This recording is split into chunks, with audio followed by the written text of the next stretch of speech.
Hello and namaste everyone. So this is Riya Tamrakar. I've been working as an HR at Broadway Infosys. So आज चाहिँ हामीसँग Bibhuti Solutions Pvt Limited बाट Bikems Rijal जी आउनु भएको छ. So उहाँ चाहिँ Bibhuti Solutions को Chief Executive Officer को रूपमा चाहिँ काम गर्दै हुनुहुन्छ र हामीले चाहिँ उहाँलाई 10th Feb मा चाहिँ walk in interview session को लागि Broadway मा इन्भाइट गरेको थियौं र सेम सेसन को फिडब्याक को लागि चाहिँ हामीले आज उहाँलाई इन्भाइट गरेको छौं. सो बाँकी कुरा उहाँसँग नै गरौँ. नमस्ते बिकिमजी. हेलो नमस्ते. सन्चै हुनुहुन्छ? हजुर एकदम मजला. कस्तो छ? ठिकै छु एकदमै. सो हजुरको आफ्नो इन्ट्रोडक्सन र कम्पनीको थोरै इन्ट्रोडक्सन ब्रिफिङ गरिदिनुस् न प्लिज. Sure. म चाहिँ Bikems Rijal. So I'm representing Bibhuti Solutions Pvt Limited as a Chief Executive Officer. So हाम्रो organization को introduction दिँदाखेरि चाहिँ we are an IT company with different departments. हामीले चाहिँ software development, website development देखि लिएर digital marketing department भनेर छुट्टै पनि गर्छौं र हाम्रो IT consultation service भनेर एउटा overall IT solution चाहिँ मार्केटमा प्रोवाइड गर्दै आइरहेको छौं for a long time now. Okay. So हजुर आफै पनि ब्रोडवेकै प्रोडक्ट हुनुहुन्छ हैन? सो हजुरले कुन इयरमा कुन कोर्स गर्नु भएको थियो? कुन इन्स्ट्रक्टरबाट एकचोटि थोरै भनिदिनुस् न.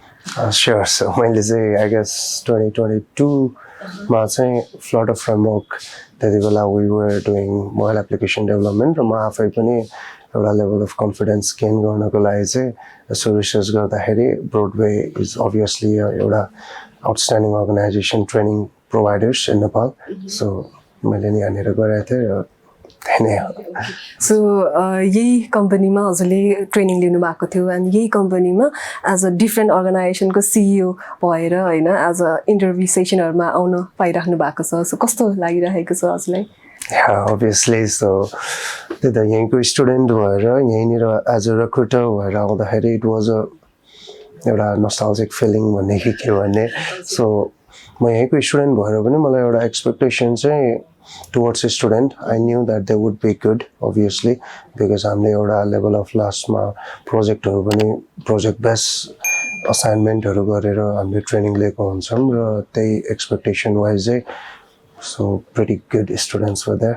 So हामीले चाहिँ हजुरलाई 10th Feb मा हैन walk in interview सेसनलाई इन्भाइट गरेको थियौं. सो आफ्टर इन्भिटेसन हजुरलाई कस्तो लाग्यो? लाइक कस्तो हुनेवाला छ? हजुरको एक्सपेक्टेसन कस्तो थियो र सो यहाँ आइसके पछाडी हजुरले होल सेसनमा एक्लै बस्नु भएको थियो. सो कस्तो रह्यो त एक्सपीरियन्स?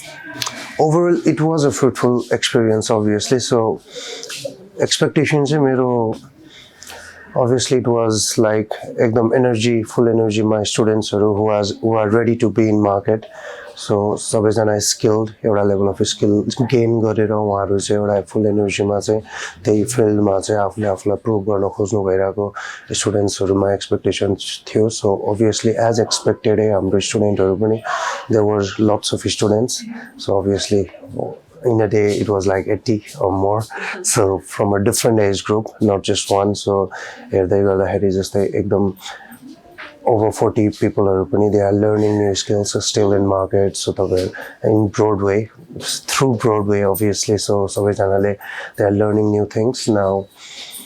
सबैजना skilled हुनुहुन्थ्यो, full energy मा हुनुहुन्थ्यो. So as expectation it was a really good session overall. So Bikim ji हामीले चाहिँ 10th Feb मा जुन walk in इन्टरभ्यु गर्यौं त्यसमा चाहिँ हामीले 5 पोजिसन्सको लागि चाहिँ walk in सेसन ओपन गरेको थियौं हैन. सो पोजिसन भन्नुपर्दा QA intern, Laravel intern, graphics design intern, front end intern र हाम्रो भिडियो एडिटिङ इन्टर्न थियो हैन. सो 5 वटा पोजिसनमा हजुरले चाहिँ कति जना क्यान्डिडेटलाई सर्टलिस्ट गर्नु भएको थियो र फाइनली कति जना चाहिँ सेलेक्ट गर्नु भयो त्यो भनिदिनुस् न प्लिज. Okay, from 5 positions हामीले around 5 जनालाई shortlist गरेको थियौं. So but after calling few were unavailable. कतै कोही बाहिर आउट अफ भ्याली हुनुहुन्थ्यो, कोहीसँग केही कम्युनिकेसन ग्लिचहरु भयो होला. So currently we have from walk-in चाहिँ 3 जना वर्किङ हुनुहुन्छ हाम्रोमा र ओभरअल ब्रोडवेबाट 5 people are still working with us. So working session मात्रै गरे पछाडी चाहिँ हाम्रो टोटल 2 जनाले चाहिँ गर्दै हुनुहुन्छ. हजुर. हैन अनि त्यो भन्दा बाहेक चाहिँ छुट्टै हजुरले सिभी पाएर लाइक उहाँहरुलाई हायर गर्नु भएको चाहिँ 3 जना हुनुहुन्छ. So overall 5 students are working. Okay. So कस्तो छ हजुरको एक्सपेक्टेसन उहाँहरु प्रति? कस्तो गर्नु होला अपकमिङ डेजमा? सो के छ थोरै भनिदिनुस् न. So they all are performing well. So सबैजना as seen here नै full energy ma they are proving their skills. They are doing really good. They are still learning and adapting to the real world projects. So राम्रै भइरहेछ सबै so impressive नै छ होइन त उहाँहरूको पर्फर्मेन्स ओके सो नाम पनि मेन्सन गरिदिनुहुन्छ प्लिज कुन कुन पोजिसनमा कसले गर्दै हुनुहुन्छ Yeah, sure. So overall 5 नै स्टुडेन्ट्स गए सो फ्रम QA मा चाहिँ हामीसँग अहिले सबिन महत र विपिन महर्जन र स्वस्तिका खनाल सो 3 जना हुनुहुन्छ र हाम्रो फ्रन्ट एन्डमा अलिका डङ्गल र लारावेल डेभलपमेन्टमा प्रतीक भुजेल ए ओके सो 5 जना चाहिँ अहिले अनसाइट नै गर्दै हुनुहुन्छ ए ओके ठिक छ सो फर्दर हजुरले यस्तो वक इन इन्टरभ्यू सेसन गर्नु पर्यो होइन नेक्स्ट पोजिसन्सको लागि भने ब्रोडवेमा आएर वक इन इन्टरभ्यू सेसन गर्न हजुर ओपन हुनुहुन्छ अभियसली यस अलवेज ओके सो 5 जनाले गर्दै हुनुहुन्छ अहिले भन्नुभयो होइन सो 10 आउट अफ रेट गर्नु पर्यो उहाँहरूलाई भने अझ कति रेट गर्नुहुन्छ होला So out of 10, purely based on performance, willing to give their performance for Vandahari, they are quite good. Sabizana, they are doing well. I would rate 8 out of 10.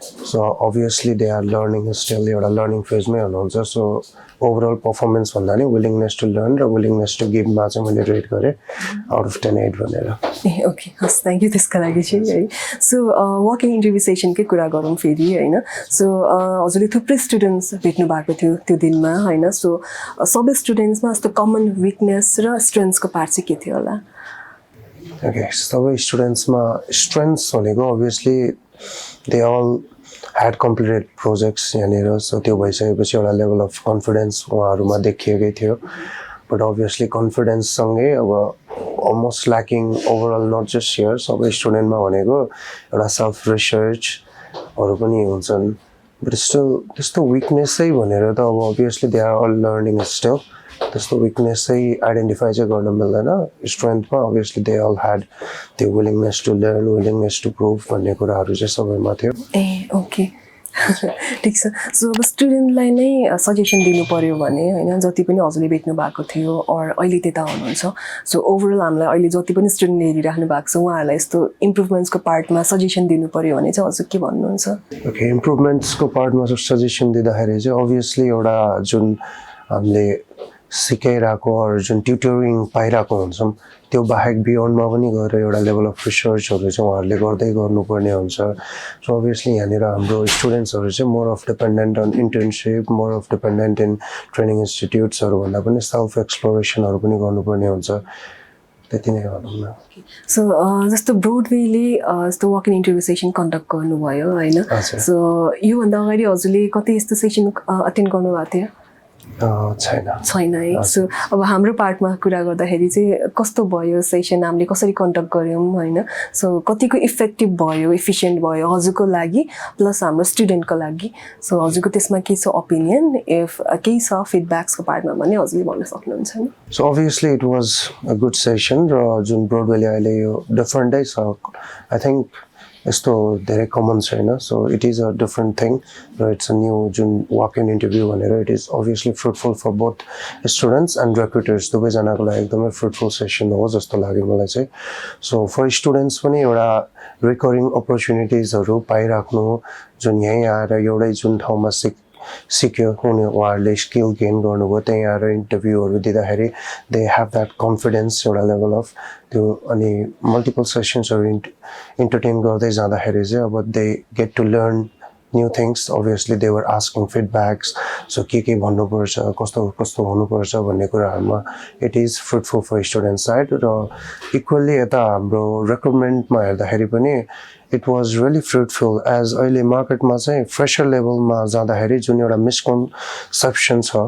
जुन इन्टर्नसिपको त्यहाँ चाहिँ दे एक्सपेक्ट लाइक एउटा अर्गनाइजेसनले they train people so it's not that internship भनेको आफ्नो skills prove गरेर you are ready for market भनेर देखाउने जुन पिरियड हुन्छ फ्रेसर्सहरूलाई सो त्यो पार्ट चाहिँ उहाँहरूले एउटा ट्रेन्ड स्किल एउटा ट्रेन्ड स्टुडेन्ट्सहरू आउँदाखेरि obviously they are quite better performing हामीलाई पनि हेर्दाखेरि so they have completed certain projects यहाँनिर त्यो सब पार्टहरूलाई ओभरअल एनालाइज गर्दाखेरि बोथ साइड्सलाई चाहिँ इट वाज रियली फ्रुटफुल र यो सेसन चाहिँ मलाई एकदमै राम्रो पनि लाग्यो इट्स अ न्यू थिङ हस् थ्याङ्क यू सो मच है हजुरको फिडब्याक्सको लागि हजुरको टाइमको लागि होइन यस्तो हजुर वकिङ सेसनमा पनि आइदिनु भयो प्लस आज पनि हाम्रो इन्भिटेसन एक्सेप्ट गरेर यस्तो फिडब्याक सेसनलाई आइदिनु भएको छ अनि हाम्रो स्टुडेन्ट यस्तो 5 जनालाई हजुरले इम्प्लोइमेन्ट दिएर एज अ इन्टर्न 2 जना इन्टर्न र 3 जनालाई एज अ इम्प्लोइ नै राखिराख्नु भएको छ सो उहाँहरूले हजुरको कम्पनीबाट धेरै नै कुरा सिक्नुहुन्छ भन्ने हाम्रो यस्तो होइन बिलिभ छ सो उहाँहरूले धेरै नै जस इम्प्रुभमेन्ट्सको पार्टहरू त्यहाँ पनि भेटाइहाल्नुहुन्छ जस्तो लाग्छ सो त्यसको लागि पनि हजुरलाई एकदमै धेरै थ्याङ्क यू सो मच होइन सो फर्दर फ्युचरमा अझै पनि अरू पोजिसनहरू हजुरकोमा खाली हुन्छ भने चाहिँ हामी एकदमै ह्याप्पी हुन्छौँ हजुरलाई त्यो पार्टमा असिस्ट गर्नको लागि होइन सो आजको लागि पनि हजुरलाई एकदमै thank you so much thank you Broadway Infosys, inspiring growth. An ISO 9001-2015 certified IT learning center. Phone 411-7578. Sri Ganesh Marga, Subhidanagar, Tinkune, Kathmandu.